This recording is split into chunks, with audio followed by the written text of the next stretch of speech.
कोळसा हा माझ्यासाठी एक क्रांती आहे आणि ही क्रांती शेतीमध्ये आमूलाग्र बदल आणू शकते. योग्य पद्धतीने वापरलेला बायो चारकोल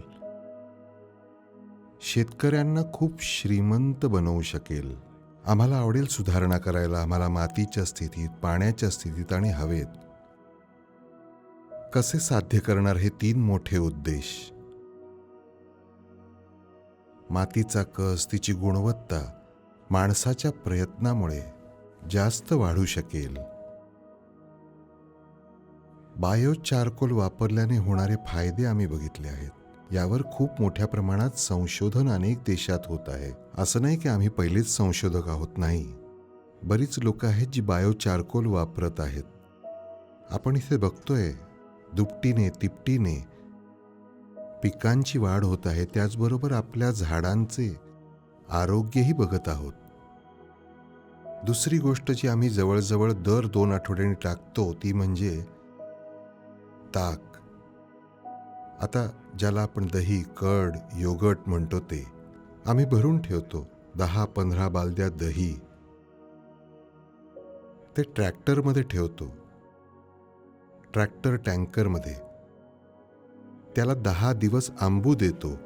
त्यात साधारण 2000 लिटर पाणी, 40 किलो गुळाची पावडर आणि जास्त पोषक द्रव्ये, त्याचबरोबर थोडेसे जीवाणू आणि मायकोरिझा घालतो. दर 2 आठवड्यांनी आम्ही जमिनीत झाडांच्या सर्व बाजूंनी याची प्रक्रिया करतो.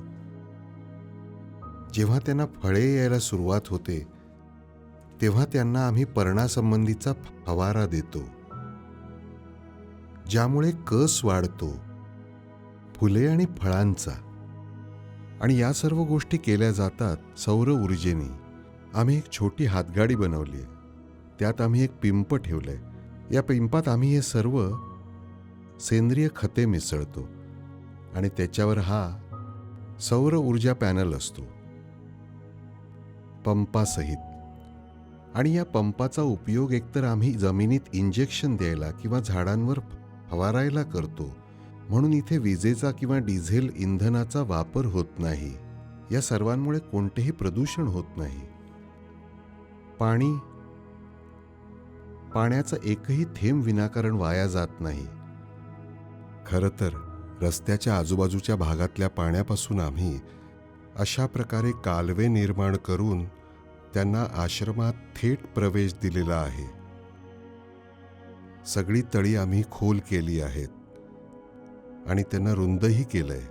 आणि जसं पाणी वाहतं तसं 50 फुटांवर आम्ही खड्डे तयार केलेत आणि ते खड्डे भरले जातात गाईच्या शेणानी आणि कोळसा वगैरे वस्तूंनी.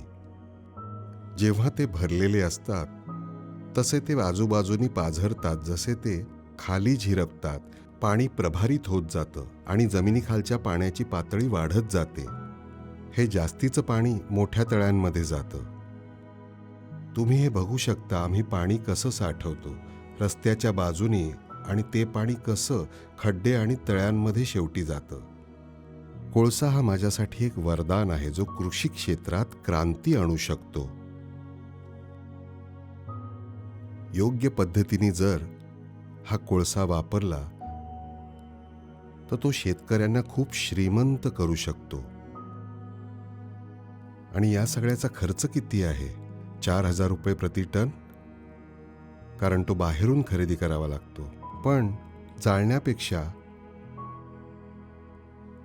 हे पीक शेतीचा हंगाम संपल्यावर कोळशामध्ये रूपांतरित करा आणि वापरा, म्हणजे तुम्हाला त्याची खरेदीची गरज नाही. वर्षानुवर्ष न वापरलेल्या उत्पादनांचं तुम्ही कोळशात आणि तसंच कंपोस्ट खतामध्ये रूपांतर करू शकता. या बनवलेल्या खताचं विघटन अजून वेगाने होईल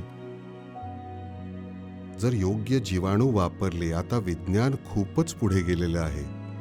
आता माझ्या खेडेगावात मी बघायचो की वाया गेलेलं काही अन्न, कचरा आणि इतर गोष्टी लोक एका खड्ड्यात टाकत आणि पुढे 1 वर्ष लागायचं त्याचं वापरायोग्य कंपोस्ट होण्यासाठी.